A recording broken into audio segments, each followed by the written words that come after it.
예. 하루는 하늘을 찌를 듯이 커다란 나무에서 살고 있던 벌레들이 모두 모여서 회의를 열었다. 대장벌레가 다른 벌레들에게 말했다. 이 나무가 어찌나 큰지 우리 벌레들이 이곳에 살고 있어도 아무도 알아주지 않는다. 우리 몇 마리 정도로는 이 나무의 위용에 가려져 빛을 볼 수 없다. 그러므로 우리가 새끼를 많이 낳아서 이 나무를 먹어치우면 세상은 이 나무보다 위대한 우리 벌레들을 알아줄 것이다. 대장벌레의 말을 들은 부침성 좋은 부하가 재빨리 나서며 말했다. 대장님의 말씀이 지당합니다. 우리는 지혜를 다 짜내어 이 나무를 빨리 갉아먹는 방법을 찾아야 합니다. 각자 가지고 있는 실력을 최대한 발휘해서 우리의 이름을 세상에 널리 알립시다. 이 말을 들은 대장벌레는 흐뭇해서 말했다. 좋다. 이 나무를 총공격하자. 한쪽은 부지런히 자식을 낳고 나머지는 나무를 공격하여 우리 이름을 만천하에 드러내자. 대장의 말에 신이 난 벌레들은 나무를 공격하는데 모든 힘을 기울였다. 그리고 나머지 벌레들은 열심히 자식들을 낳았다. 그것을 구경하던 이웃 벌레들은 그들의 능력을 칭찬하기 시작했다. 벌레들의 공격이 힘을 발휘하기 시작했다. 벌레들이 살고 있던 나무가 힘을 잃고 하나 둘 나뭇잎이 떨어지기 시작했다. 그리고 얼마 지나지 않아 그 큰 나무가 쿵 소리와 함께 쓰러졌다. 그러나 나무를 쓰러뜨린 것까지는 좋았지만 벌레들이 먹을 양식 또한 사라지게 되었다. 찬바람이 불고 겨울이 오자 벌레들은 모두 얼어 죽고 말았다.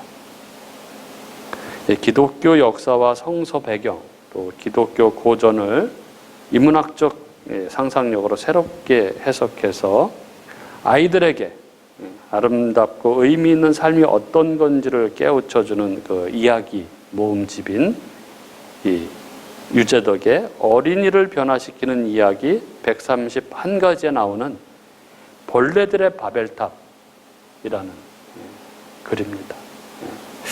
바벨탑 사건을 아주 어린이들 레벨로 아주 쉽게 이렇게 풀어놓은 재미있는 이야기가 아닌가 합니다. 오늘 우리는 이 창세기 11장 바벨탑 사건을 함께 나누려고 합니다. 어린이 버전이 아니라 저희는 이제 성인 버전이죠. 오늘 이 바벨탑 사건을 통해서 하나님께서 우리 각자에게 들려주시고자 하는 음성이 우리들 가슴에 울려 퍼지는 그런 은혜의 시간이 될 수 있기를 바랍니다. 먼저 앞장 내용을 정리하고 넘어가자면 우리는 앞에 이 10장에서 노아 홍수 심판 이후에 노아의 세 아들인 이 셈과 함과 야벳의 족보에 대해서 함께 나눴습니다.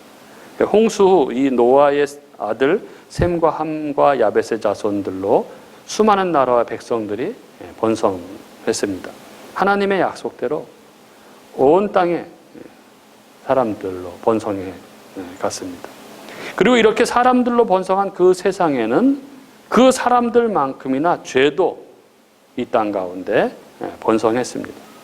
그러나 하나님은 이렇게 모두 죄악이 가득한 이 세상 속에서 당신의 백성들을 구원해내고 계신다는 것을 10장 21절부터 셈의 후손들의 족보를 통해서 우리들은 함께 보았습니다. 기억나시나요?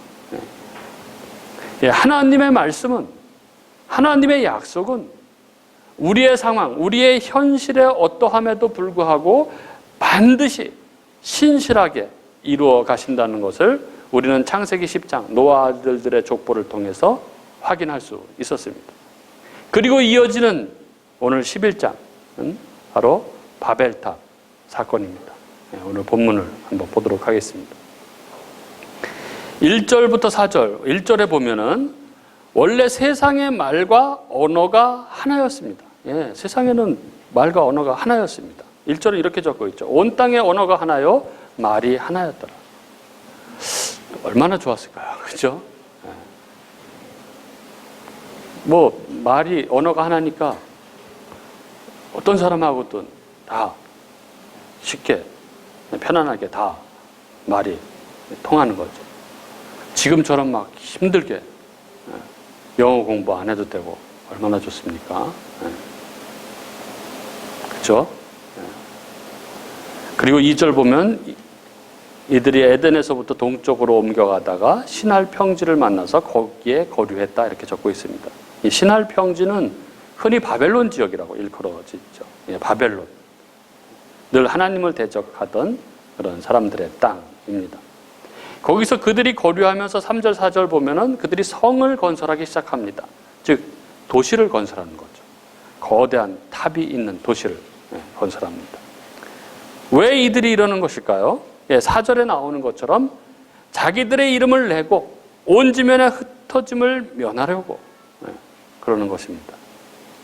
원래 하나님은 창세기에 처음에 인간을 창조하시고 또 마찬가지고 노아 심판 홍수 이후에도 번성하여 온 땅에 충만하라 이렇게 말씀하셨습니다. 그런데 저들은 흩어지지 않으려고 이러는 것입니다. 뿐만 아니라 결정적으로는 자기들의 이름을 내려고 그러는 것이죠. 자기들의 이름을 내려고. 예, 이게 자기 자랑, 교만입니다. 하나님을 대항하는 그런 정신이죠. 원래 인간은 하나님의 이름, 즉 하나님을 영화롭게 해야 하는 그런 존재들입니다. 그런데 스스로의 이름을 내려고, 즉 자기가 하나님처럼 되려고 하는 것이죠. 이게 바로 죄의 본질입니다. 예, 인간은 이런 존재입니다. 죄로 말미암아 부패한 인간, 이 존재인 인간은 하나님을 만물의 창조주요 통치자로 인정하지 않으려고 합니다. 그래서 스스로 하나님이 되어서 자신을 높이는 세상을 만들려고 하는 것이죠. 그런데 이들이 이 일을 하는 데 있어서 언어가 하나라는 것이 얼마나 큰 힘이 되는지 모릅니다. 예, 서로 막 원활하게 소통을 하는 거죠. 그래서 일을 아주 착착 진행시켜 가는 것입니다. 하나님 말씀에 순종하면서 살면 평안 가운데 살아가는 건데 이렇게 하나님 말씀을 거역하고 자기 이름을 내려는 이 야망과 욕망으로 일을 벌이는 것입니다. 하늘에 닿게 하려면 최소한 구름을 뚫고 높이 쌓아야 하는 것이죠. 이런 이 야망과 욕심 때문에 얼마나 피곤하겠습니까? 그 인생이 곤비한 거죠. 잠도 못 자고 분주하고 그렇게 해야 하는 것이죠. 그래서 여러분 이 바쁘고 분주한 거 있잖아요. 우리 삶에 바쁘고 분주하고 그러면은 한번 생각해 봐야 합니다. 왜 바쁘고 분주한지. 혹여 나도 나의 성, 나의 탑을 높이 쌓으려는 그 허망한 욕심, 그 허망한 열심 때문에 내가 바쁘고 곤비한 것은 아닌지 생각을 해 봐야 합니다. 그리고 또한 우리가 여기에서 보게 되는 것은 하나님을 떠난 인간들, 그 죄로 말미암아 타락한 인간들은 모이면 그 죄성이 더 커진다는 것을 보게 됩니다. 예, 죄인들은 모이면은 더 죄를 짓게 됩니다. 서로 격려하고 용기를 푹 뜯어주고 하면서 더 죄를 짓는 거죠. 힘을 합쳐서 죄를 집니다. 죄성을 가진 인간은 모이면 이게 죄성이 커지게 되어 있는 거죠. 그 자살 사이트 뭐 이런 거 보면 그렇지 않습니까? 혼자서는 힘드니까 모여서 힘을 합쳐서 서로 격려해서 같이 죽는 거죠. 죽는 것도 그렇습니다. 그래서 우리는 늘 이 세상 사람들, 이 세상적인 얘기만 하는 사람들을 조심해야 하는 것이죠. 언어를 통해서 죄성이 자랍니다. 언어를 통해서. 주위에 이런 사람들 있죠. 만나면 늘 이상한 이야기만 하는 사람들. 그래서 자기들끼리 서로 잘 통하는 거죠. 늘 뭐 술 얘기, 늘 뭐 이성 이야기, 뭐 명품 이야기, 늘 뭐 돈 이야기 이런 거 하는 사람들. 이런 사람들하고 휩쓸려 몰려다니면서 같이 떠들고 뭐 대화하고 하다 보면은 죄성이 커지는 거죠. 말씀을 나누면서 은혜를 나누면서 살아야 되는데 그런 거죠. 그래서 학교에서나 뭐 직장에서나 우리는 어떤 사람들하고 모여야 하는가를 잘 생각해야 합니다. 믿는 사람들을, 좋은 이야기를 하는 사람들 만나야 하는 것이죠. 이게 중요합니다. 이런 사람들하고 어울려야 우리의 마음이 죄에 덜 빠지게 되는 거죠. 그러면서 서로 도전하고 격려하고 할 수 있게 되는 것이죠. 그런데 여러분, 이들이 이렇게 바벨탑을 쌓는 이 시기를 우리는 주목할 필요가 있습니다. 그러니까 노아의 홍수 심판이 끝난 뒤 불과 100여 년밖에 안 된 시기라는 것을 우리는 주목해 볼 필요가 있죠. 그래서 이때는 노아도 살아있고 셈도 다 살아있을 때입니다. 우리가 창세기 9장에서 확인했던 것처럼 노아는 홍수 후에도 350년을 더 살았고, 셈은 98살의 방주에서 나와서 100세에 첫 아들을 낳고 500년을 더 살다 죽었습니다. 그래서 노아와 이 셈의 손자 손녀들이 바벨탑을 쌓고 있을 때 이 홍수를 경험하고 하나님으로부터 무지개 언약을 받았던 이 노아와 셈은 시퍼렇게 살아있을 때입니다. 그렇게 홍수 심판을 직접 경험한 이 하나님의 사람들, 이 노아와 셈이 살아있는 그들의 목전에서 그의 후손들이 이렇게 바벨탑을 쌓았다는 것입니다. 참 이해가 안 되죠. 인간은, 세상은 본디 이렇게 악한 것입니다. 이게 인간의 본질이죠. 이게 세상의 본 모습입니다. 노아와 셈이 얼마나 얘기를 했겠습니까? 자기가 사랑하는 손자, 손녀들에게 얼마나 경고의 말을 했겠습니까? 그 홍수의 처참함과 무지개 언약 이런 거를 수도 없이 이야기하면서 경고했을 것입니다. 그런데도 그 후손들은 여전히 바벨탑 쌓기를 멈추지 않았던 것이죠. 지금도 마찬가지죠. 아무리 종말이 있다고 아무리 이야기를 해도 어느 날 도적같이 주님이 재림할 것이라고 아무리 그렇게 이야기를 해도 세상은 들은 채를 하지 않습니다. 그러면서 바벨탑을 쌓아 올리는 것이죠. 물질 만능주의, 성공주의, 쾌락주의, 이런 바벨탑을 쌓아 올리고 있는 것입니다. 그리고 이렇게 죄로 세상이 관영하게 되면은 결국 하나님의 심판이 임하게 되는 것입니다. 5절부터 9절 하나님의 심판이 임합니다. 5절에 보면 여호와께서 사람들이 건설하는 그 성읍과 탑을 보려고 내려오셨더라. 이렇게 인간들이 하늘 꼭대기에 닿으려고 하는 그 현장, 그 죄악이 가득한 곳에 하나님이 내려오십니다. 그들을 심판하기 위해서 내려오시는 거죠. 그리고 하나님의 심판은 반드시 구원을 또 동반합니다. 여기 내려오다라는 단어가 굉장히 중요한 단어였죠. 구약 성경에서 이 하나님의 내려오심은 항상 하나님의 심판과 구원을 담지하고 있는 그러한 단어입니다. 이 하나님의 심판과 구원의 내려오심은 창세기부터 줄곧 이어지고 있는 그러한 내용입니다. 창세기 3장 8절, 여기 최초로 하나님께서 죄를 지은 인간, 즉 아담과 하와를 심판하시기 위해서 내려오는 장면이 나옵니다. 8절에 보면 그들이 그날 바람이 불 때 동산에 거니시는 여호와 하나님의 소리를 듣고 아담과 그의 아내가 여호와 하나님의 낯을 피하여 동산 나무 사이에 숨은지라, 이렇게 되어 있죠. 여기 보면 하나님께서 아담과 하와를 찾아오시는 날의 표현이 굉장히 재미있습니다. 언제 오십니까? 그날, 이렇게 되어 있죠. 그날 바람이 불 때. 성경에서 이 신구약을 막론하고 그날은 언제나 심판의 날을 의미합니다. 그 날을 계시록에서는 진노의 큰 날이라고 부르기도 하죠. 바로 심판의 날, 주의 날입니다. 데살로니가전서 5장 2절에 보면 주의 날이 밤에 도둑같이 이른다고 할 때 이 주의 날이 바로 최후의 심판의 날을 말하는 것이죠. 근데 여기 창세기 3장 8절과 9절을 한번 보십시오. 8절과 9절에 그들이 그날 바람이 불 때 동산에 거니시는 여호와 하나님의 소리를 듣고 아담과 그의 아내가 여호와 하나님의 낯을 피하여 동산 나무 사이에 숨은지라. 여호와 하나님이 아담을 부르시며 그에게 이르시되 내가 어디 있느냐? 이렇게 말씀하시죠.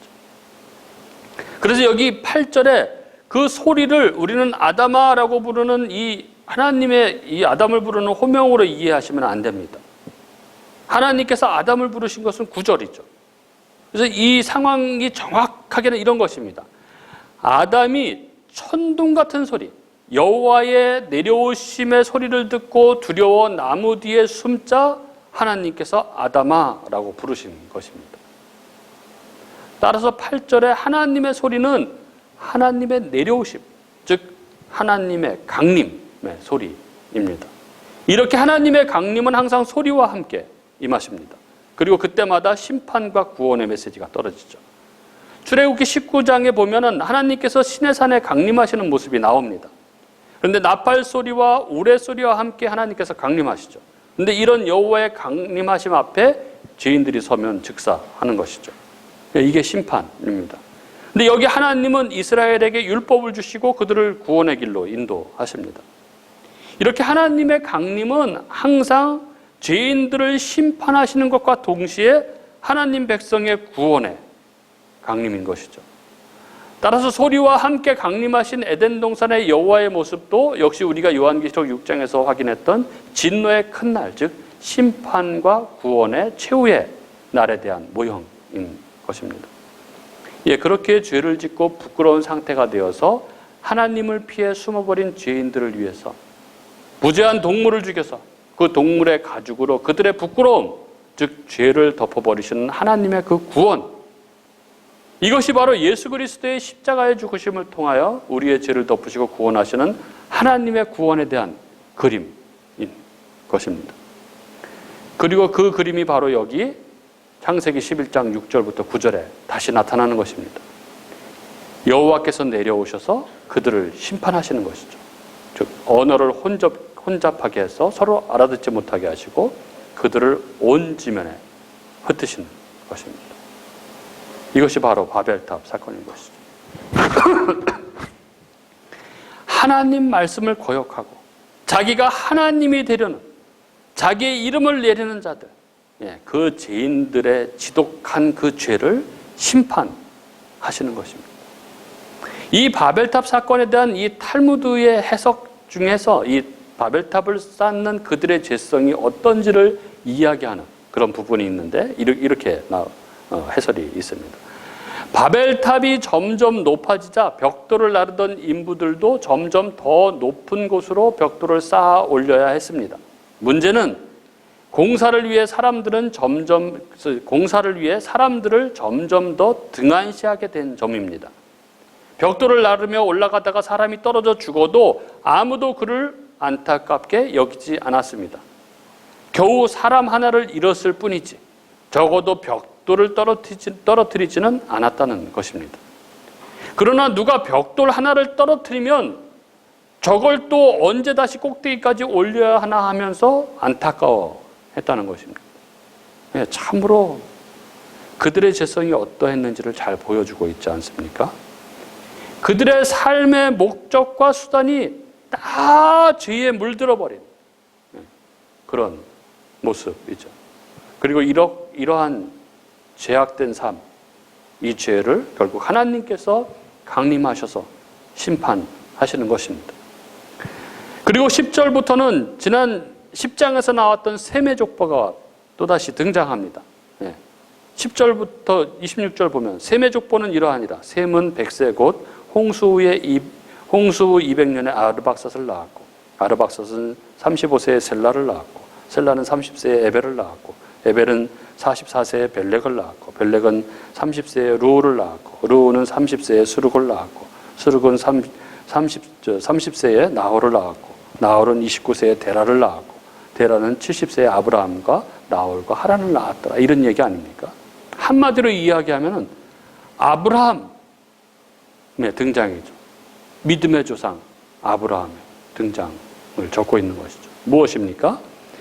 하나님은 이렇게 바벨탑을 쌓다가 하나님으로부터 심판을 받는 이 죄인들 속에서 당신의 택하신 백성들을 구원해내기 위해서 믿음의 조상, 예수 그리스도의 조상이 될 아브라함을 준비시키고 계셨다는 것을 보여주고 있는 것이죠. 앞서 말씀드린 대로 하나님의 심판의 강림은 또한 구원의 강림이시기도 함을 잘 보여주고 있는 것이죠. 따라서 이 10장과 여기 11장 이 두 족보 사이에 들어있는 이 바벨탑 사건은 단순히 하나님을 대적한 자들에 대한 하나님의 심판만의 경고의 메시지만 담고 있는 것이 아니라 하나님의 심판 속에서도 하나님께서 어떻게 이 인간 역사 가운데 간섭하셔서 당신의 백성들을 구원해 내시는지를 보여주고 있는 것입니다. 이렇게 하나님의 심판의 행위는 언제나 무한한 은총을 베푸시기 위한 역설적 행위이시고 행동이시고 심판은 구원의 전주곡이었습니다. 성경의 역사가 다 그것을 이야기하고 있죠. 하나님께서 선악과를 따먹은 아담과 하와를 에덴에서 추방하시면서 원시복음을 주셨고 가죽옷을 지어 입히십니다. 즉 추방이라는 심판에 하나님의 구원의 의지가 같이 나오고 있죠. 또 동생 아벨을 살해한 가인에게 땅을 유리하는 저주를 내리시면서 동시에 그가 다른 이들에게 살해당하지 않도록 보호의 징표를 주시죠. 이건 역시 심판의 행위와 함께 구원의 의지가 엿보이는 모습입니다. 그렇다고 가인이 구원을 받았다는 말은 아니지만, 그러나 하나님께서 가인을 즉시 심판에서 처형하지 않으시고 살려두셨다는 것은 하나님께서 그의 후손들 속에서도 하나님의 백성들을 구원해 내실 것임을 암시하고 있는 것입니다. 그리고 노아 홍수 사건에서도 하나님은 세상의 모든 죄악된 인간들을 홍수로 심판하시면서도 당신의 백성들을 향한 구원의 의지를 이 방주와 노아의 7 식구들을 통해서 보여주고 있는 것이죠. 그리고 여기 마찬가지로 바벨탑 사건으로 모든 인류를 흩어버리시는 그 심판의 현장에서 하나님은 믿음의 조상인 아브라함을 준비시키고 계신 것입니다. 이렇게 하나님의 심판의 최종 목적은 심판이 아니라 당신 백성의 구원이라고 할 수 있는 것이죠. 그리고 이 하나님의 심판과 구원의 양면성은 우리 하나님 백성의 삶에서도 동일하게 나타납니다. 무슨 말이냐 하면 하나님은 당신 백성들의 죄악된 부분들을 심판하시며 구원을 이루어 가신다는 것입니다. 참 깊은 이야기인데, 즉 우리의 구원은 우리에게 임하신 성령께서 우리의 모든 죄악된 더럽고 어두운 죄악들을 심판하시면서 그것을 다 태워버리시고 그리하여 순결하고 흠없는 하나님 백성으로 만들어 가신다는 것입니다. 그리고 그러한 구원의 현실은 우리가 예수님을 만나는 그 순간 시작되어서 우리가 살아가는 인생 가운데 끊임없이 일어나게 되는 것이죠. 이것을 성화라고 부르는 것입니다. 그리고 성경은 이것을 다른 말로 환난이라고 부르기도 합니다. 그래서 이 성화의 과정, 이 환난은 아프고 힘들고 그런 것입니다. 그러나 성도는 그 환난을 통과하면서 결국 정금같이 정결한 자로, 거룩한 자로 그렇게 연단되어지는 것입니다. 따라서 우리 성도들은 하나님을 믿는 내 삶 가운데 만나게 되는 그 어려움들, 그 환난 가운데서 우리는 절대 낙심해서는 안 되는 것이죠. 왜냐하면 하나님은 그 시간을 통해서 우리를 정금같이 정결한 자로 만들어 가시기 때문에 그렇습니다. 그리고 마지막 27절부터 32절에는 아브라함의 아버지 바로 데라의 족보가 나오죠. 그리고 이 데라의 족보 속에서 우리는 하나님의 구원이 어떤 구원인지를 우리는 분명하게 보게 됩니다. 먼저 27절부터 30절을 보십시오. 27절에 보면 하나님이 인류 구원을 위한 새로운 역사의 중심으로 삼으신 아브라함은 데라를 통해 태어납니다. 데라는 아브라함과 나홀과 하란을 낳고 하란은 롯을 낳습니다. 그러나 28절 하란은 갈대아인의 우르에서 먼저 죽습니다. 그리고 29절 아브라함은 사레를, 나홀은 밀가를 아내로 맞이합니다. 그러나 큰 민족을 이루려고 부르신 아브라함의 아내 사레는 정작 임신을 하지 못합니다. 그래서 30절은 이렇죠. 사레는 임신하지 못함으로 자식이 없었더라. 참으로 희한하지 않습니까, 여러분? 아니, 악인들은 쭉쭉 쑥쑥 그렇게 번성하는데 왜 우리 아브라함, 이 믿음의 조상에게만 이런 일이 일어납니까? 왜 믿음의 조상의 아내인 사레는 잉태하지 못합니까? 이런 생각이 들지 않습니까? 그러면 믿음의 후손들은 어떻게 되는 겁니까? 믿음의 계보는 어떻게 이어집니까? 그러나 여기에 하나님의 구원, 그 은혜의 구원에 대한 성경의 분명한 증언이 이 속에 담겨져 있는 것이죠. 그것은 의인의 구원은 우리 스스로의 힘으로 이루어지는 것이 아니라는 것입니다. 구원은 오직 은혜로, 하나님의 능력으로만 이루어지는 것이라는 것을 보게 됐죠. 이것이 성경이 이 불임의 사례를 통해서 보여주는 인간의 실존인 것이죠. 그러나 하나님은 이러한 무능력한 그들을 구원으로, 은혜로 이끄십니다. 31절 31절. 드디어 갈대인의 우리에 살던 아브라함을 부르셔서 약속의 땅 가나안으로 가라고 명령하시고 그들을 가나안으로 이끌어 가시는 것입니다. 그렇게 스스로는 도저히 생명의 잉태가 불가능한 자들을 결국 하나님의 나라, 이 가나안으로 이끌어 내시는 것입니다.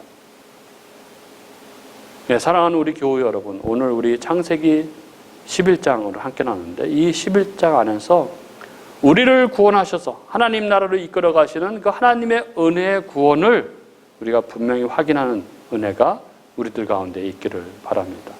우리가 바로 자기 이름을 내려고 했던 바벨탑을 쌓아 올리던 자들,